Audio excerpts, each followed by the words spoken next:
Hey, what's up guys? This is Oakley and I'm going to be playing Total War Rome 2, and in this battle we're going to be continuing our series where I play against Darth, Purus of Epirus, and this time I'm going to be playing as Colchis and he has chosen to play as Syracuse. So you can see the faction choices before you and also the units that each force deployed. And now let's put this on slow motion as the battle gets underway. You can see me deploying a lot more of my cavalry over on the left flank, two of the Hippeus Lancers leading the charge there, backing up by Noble Blood Cav right here, and on the very left flank, one Horse Archer unit, and they're going to be pushing up on that side.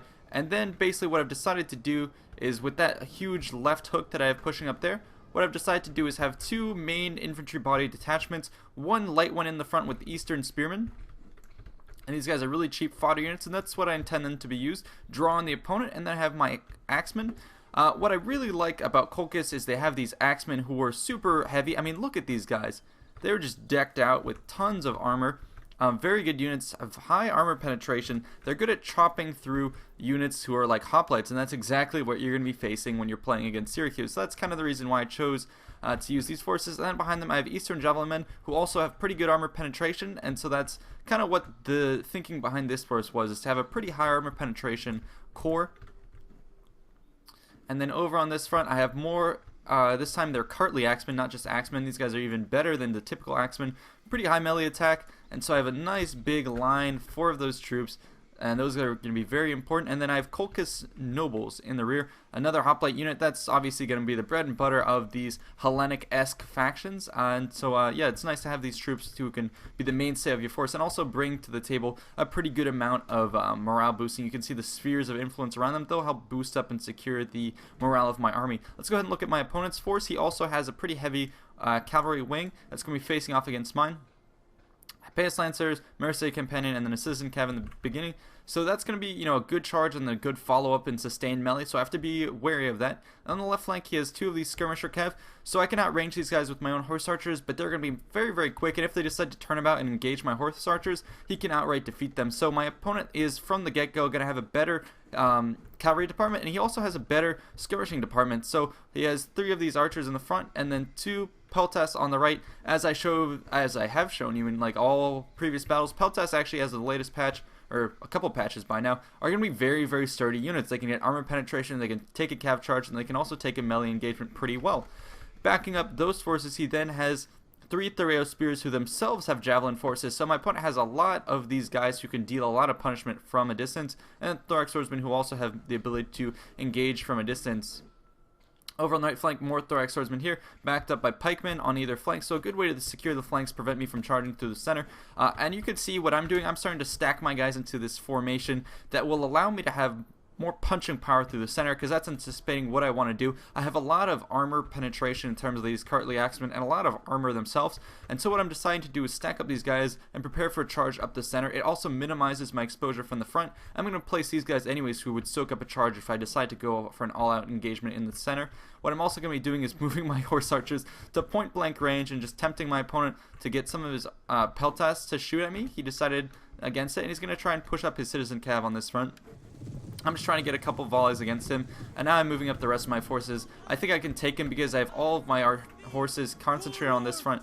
2 Hippeus Lancers can likely take out his Hippeus Lancer and probably the Mercenary Companions as long as I get in the engagement first. Plus I have hoplites here to help out, and I'm moving in some more Eastern Archers to cover because I know my opponent is going to react to something. You can already see him trying to bring over these Thorax Swordsmen. And let's go ahead and put this on slow motion. This is exactly the type of engagements you get on the flanks where, opponent will try and get the advantage like I did here, bring his cavalry and bring hoplites. The best counter to that is to send something that can beat hoplites, and so that's what the Thorax Swordsmen are here for. And then he also has the support of nearby archer units. I've abandoned this far right flank. My opponent should be taking advantage of that and sweep here on the flanks. He's going to do that later, so I'm going to try and early on prevent that by moving armor penetrating units on that flank, and then these guys are going to be staying here. But yeah, you can already see me anticipating my opponent's move on that flank. I'm going to strengthen that side, whereas over here I'm going to continue to get some Horse Archer shots off. I've gotten 1 kill on very expensive Companion Cav, so I've had to pay almost nothing for that. And then in the rear I have some of my Eastern Archers who I had moved up early on this flank to support my guys. They're going to be doing more damage to his companions, and I'm declining an invitation for battle here. I'm going to pull back with all my forces. On this side, however, I do feel like I can take this engagement, so I believe I'm going to go ahead and countercharge with my Hippeus Lancers. I feel like I have enough friendly forces on this side to take this fight. So yeah, last second I will be telling these guys to charge forward. Yep, there we go. So yep, you can see they're ready for the charge.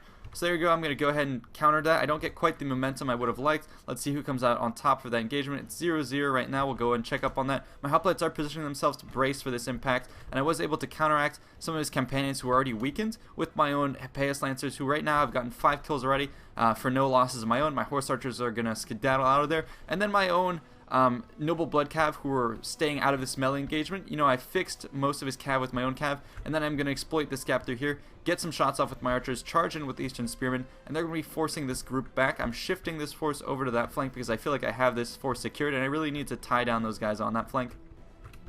Let's go ahead and check up on who got the best in this engagement, and it looks like he is sitting at 5 kills, 3 deaths, and I have the opposite, obviously. So he's going to be getting the best of that. However, I'm going to be bringing in my Horse Archers over here to try and even up this fight. Over here, my Hippeus Lancers have 1 loss, and they've killed a huge swath of these companion cav. So the combined fire of my archers, as well as some of the early charges with cavalry and other supporting fire, yep, you can see me raining more damage onto the companions. I'm going to be cleaning those up pretty significantly. Over on this front, my Horse Archers, they are getting some supporting fire on Citizen Cav. His own Thorax Swordsman will beat my Hoplites, but I'm just here to hold into this battle, hold up that fight for as long as possible. My own Eastern Spearmen are going to be charging across this front. I just want to get him, force him back, force him to be in disarray, and these guys are going to die. Like, obviously, they have the worst armor. He has a lot of archers and peltas to do a lot of damage, and at least I'm wasting his ammo on these cheap units, allowing me to shuffle my forces around, get some more shots with my archers, and now he's going to be pushing up aggressively with his pikemen to counter me here. And I was not quite watching this part of the battlefield just yet, so he's going to start getting some peltas volleys against my guys. You can see a couple of them are just getting pulled off their horses. Very deadly. I'm going to have to disengage from that fight, so I'm going to throw in some other units. I'm more scared of this flank where he has a lot of forces, and especially the cavalry in my back. They can do a lot of damage for me, so I'm turning around my Colchis nobles. Let's go ahead and look on this front as well, see what's going on. He's going to disengage this cavalry from that flank. I wasn't expecting that quite yet, so he's going to do a good job of silencing these horse archers and not allowing me to even up this fight. So this will probably go to his general, although it looks like we have kind of evened up the odds. Yep, somehow I have been able to turn the tide a little bit with the early fire from my archers. On this flank, I am going to win this. I have the support of more cavalry here, but they are taking a beating from his guys. I keep trying to reposition. He keeps trying to move up. So he's selecting, probably doing the best bang for his buck against this very, very expensive unit. I'm microing elsewhere, trying to deal damage over here.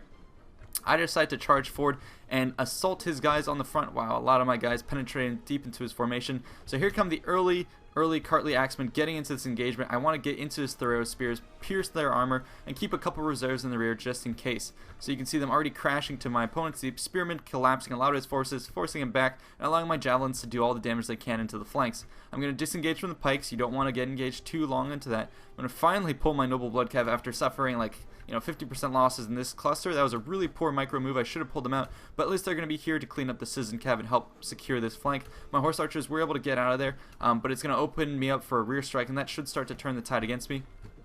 Over on this flank, my Eastern Spearmen are going to be losing. His cavalry in the back are doing a good amount of harassment. You can see them here targeting my Eastern Javelins. Concentrated volleys from these guys are pretty incredible. You can see just the amount of damage they're doing. And even against my Colchian nobles, these guys do not have the ability to throw spears or anything. If they were Thoreau spears, I would be able to just massacre these guys with counter volleys. But I am forced to absorb those, and I don't have quite the capacity to force them back. I did have some javelins who were trying to do that, but he focused fire and did a lot of damage. My own archers over here, or javelins, are going to be more focused on taking out units in this vicinity. And now his guys, pikemen, were able to sort of clean up this front. I'm going to re-engage with my axemen on Thoreau's hoplites, and he's going to try and engage on my cavalry. I decide this is time for me to pull out, get away from these pikemen, and draw these companions into a point where I can deal with them with my horse archers. Over here, I collapse on his guys, so I should be winning this fight, especially with some free Hippeus Lancers.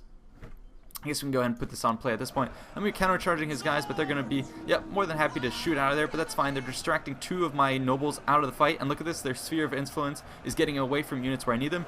But take a look at this. These axemen are really, really brutal. They're going to start chopping into the hoplites, but it's only a matter of time before the pikemen start chewing into my flanks, so I'm going to have to do as much as I can to push these guys through this brittle wall, break that as soon as possible.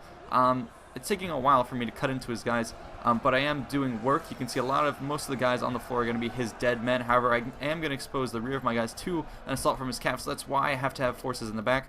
More of his archers are really wreaking havoc on my guys. I really need to have something to deal with these guys, so that's why I brought my horse archers around the rear, charging into his guys, at least distracting some of them. Half of my cavalry go sprawling, but they're going to be tying up these forces, allowing me to get more fights. But look at this. pikemen are moving super fast, like triple speed it looks like, into the rear of my cavalry, so I'm desperately trying to finish up his Hippeus Lancers at 41 strength. It's going to be very hard for me to do that, and these guys are going to, you know, be chewing into my weak cavalry. However, I do have some nice Hippeus Lancers in the rear, bowling over his spearmen, and look at that, they used to be a really healthy full unit. Oh my god. Okay, I thought they were going to stay down, but yeah, a lot of those guys are going to be diminished. It's allowing me more time to finish off his general, but a lot of that damage they're doing is going to start chipping away at my Hippeus Lancers, so I may end up losing this. I'm going to try and counter these guys, do another charge, and you can see the rest of my forces are kind of rallying, but he's doing a lot of damage in the rear, coming back to clean up the rest of my guys, bowling over some of his guys here to allow me to clean up some of his forces that would otherwise go into my flanks. He's, you know, has some more free cav to come into this, and it looks like, I believe, yep, I lost my general right there, so that's going to be very troublesome for me. With the loss of my general, you're going to start seeing a couple of my guys waver. These guys, it makes more sense. I mean, they've been taking a lot of peltest fire.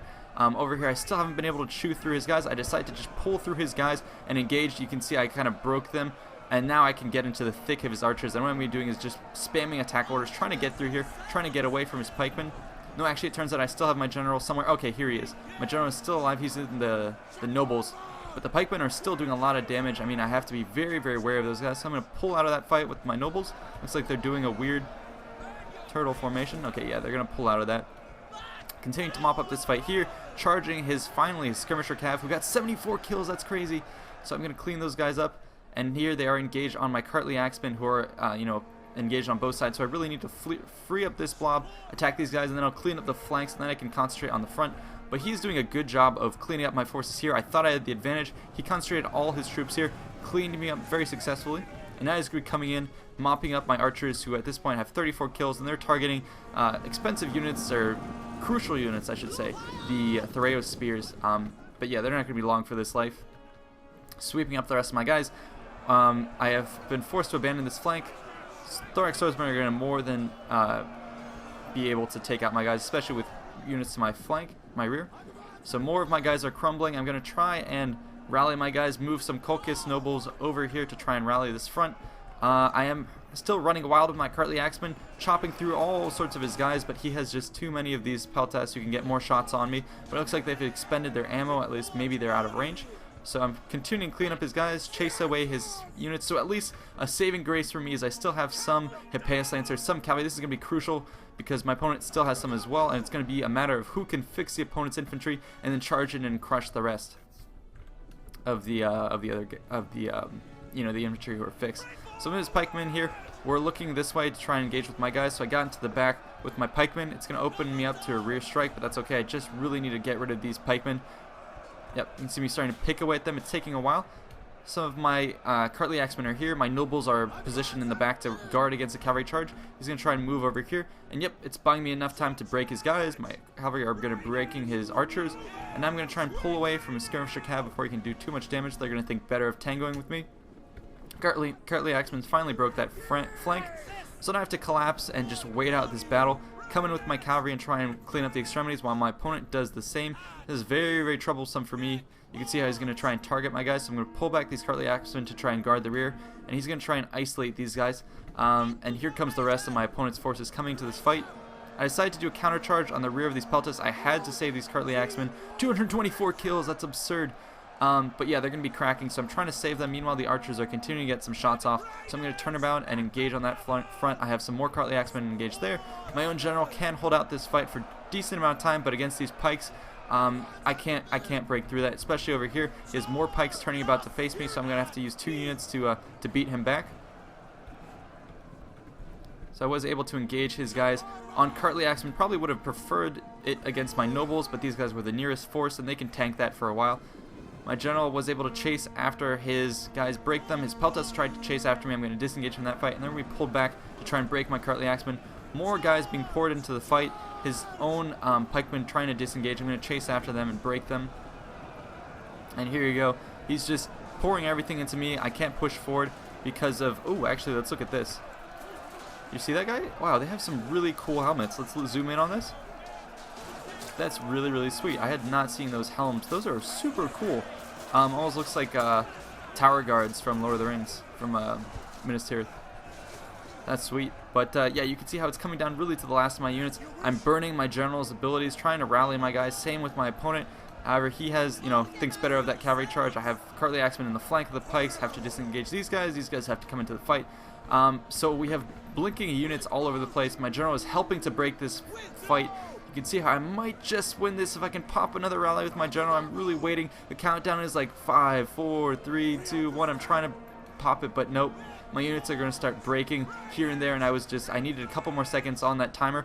And the crucial factor here is these pikemen are still alive. I was not able to obliterate those guys, and that's going to be a hard unit that I can't break and that are going to pin me on both sides. However, I am able to break one of them with the rapid charge with my Cartly Axemen and my Colchis nobles, so I have rallied a little bit on this side, and my cavalry are still alive. My opponent's cavalry is still alive as well.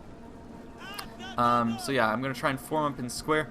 My nobles here, I can't really disengage from this fight because these guys would chase me and do a lot of damage. However, I am suffering a lot from these pikes, so I'm going to have to do something to clean those guys up. I'm chasing away some of his pikemen to make sure they don't rally, and then I'm going to come back and engage on this front. But at this point, I'm tired, I'm outnumbered, and all I can do is draw away his general to make sure his abilities don't turn the tide of the battle, and I'm just going to ride into the sunset, bringing them with me. My general, however, is still alive. I popped some rally abilities, tried to secure these guys, it did work, and so now they're going to be able to hold up these Thoreo spears, break these peltas. So I hope with the, his general far away, I'm trying to kill him on the charge, hopefully break the morale, and now if I can, clean up these peltas, hopefully have parity here and have these guys hold up, these guys can win, come knock these Thoreo spears out, and then those two can come and salvage this fight. So it's really still up in the air, and it'll come down to who can break the other opponent's general first, because that'll have a collapsing domino effect. And it looks like we just reached that tipping point. I was able to pop that rally ability, so it's gonna, look at this, it's starting to secure my forces over here.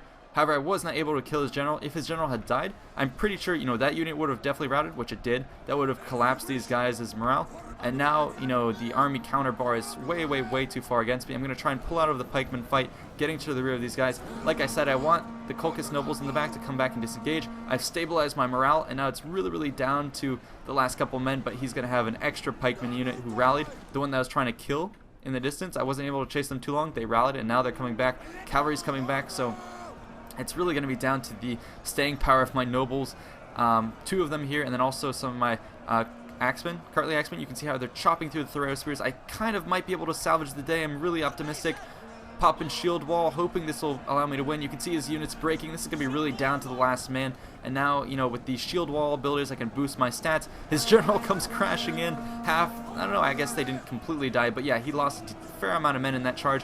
He's going to try and disengage from that battle. He's wavering, and there we go, I break his general. So it looks like my guys will be able to hold, although now they're starting to collapse, they're starting to break. This is going to be very, very, very close for me.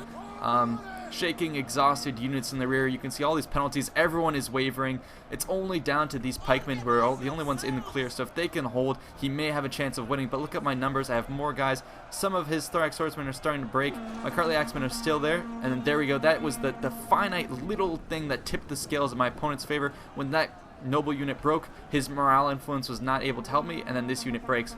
But yeah, really, really, really good battle. Down to the wire, down to the last couple of units. Very fun battle. So I hope you guys enjoyed that. Thanks so much to my opponent, Pyrrhus of Epirus. And Syracuse is not a half bad faction. They have a pretty good amount of troops. My opponent played very well. So it goes to show that Colchis has some pretty sick units. I think I would say my fault would probably be leaving these guys too exposed, losing about, 50% of my men to peltas. If I had been able to keep these guys in the rear, do more damage with them, you can see they only got 27 kills. I think that was the worst problem for me. The rest of my guys, I think they did work. I mean, look at these Axemen. They carved up my opponent. He did a lot of damage. He had a lot of troops, about 200 more than me. But yeah, pretty cost effective all around, although I was able to neuter his companion cav. But the rest of his cav more than made up for it. So anyways, I hope you guys enjoyed this battle. See you guys next time.